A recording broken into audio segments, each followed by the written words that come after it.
सादर प्रणाम। हम आज पढ़ने वाले हैं स्टेम सेल के बारे में। इंट्रोडक्टरी वीडियो है कि स्टेम सेल क्या होते हैं। देखिए, स्टेम सेल एक्चुअली बॉडी के लिए एक रॉ मटेरियल के तरीके से होते हैं, यानी कि कच्चे माल के तरीके से ये होते हैं। ठीक है, और ये वो सेल्स होते हैं जो स्पेसिफिक फंक्शन वाली दूसरी कोशिकाओं को या दूसरी सेल्स को उत्पन्न करते हैं या जेनरेट करते हैं या उन्हें बनाते हैं। कुछ ऐसे सेल्स जिनके स्पेसिफिक फंक्शन होते हैं। ठीक है, अब जब या तो ये जो इनका डिवीजन होता है बॉडी के अंदर भी होता है और नहीं तो इनका डिवीजन लैब में भी होता है।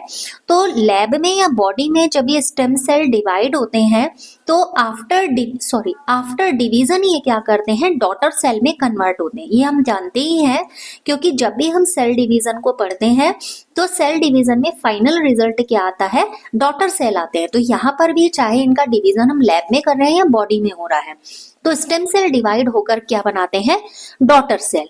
अब ये डॉटर सेल जो होते हैं फर्दर डिवाइड होकर, ठीक है, ये डॉटर सेल, अब हमेशा डॉटर सेल तो रहेंगे ही नहीं, ये डॉटर सेल डिवाइड होकर फिर से ये क्या बनाती हैं, स्टेम सेल बन जाती हैं। या इन शॉर्ट बोलूं, ये जब मैच्योर हो जाती हैं तो फिर से इनमें डिवीजन की पावर आ जाती है और ये स्टेम सेल के तरीके से ही फंक्शन करना शुरू करती हैं और कुछ स्पेसिफिक फंक्शन वाली ये भी सेल्स बनाती हैं। अब स्पेसिफिक फंक्शन वाली सेल का मतलब क्या हुआ, देखिए हमारे ऑर्गन्स जो हैं अलग अलग है, जैसे हार्ट है, लीवर है या ब्रेन है।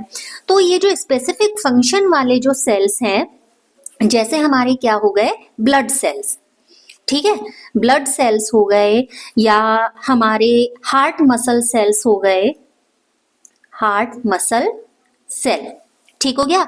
और क्या हो सकते हैं, जैसे लीवर सेल बोला, जैसे लीवर सेल हो गए और हमारे बोन सेल हो गए, ब्रेन सेल हो गए। तो ये सारे स्पेसिफिक फंक्शन वाले सेल कहाँ से बन रहे हैं, स्टेम सेल से ही बन रहे हैं।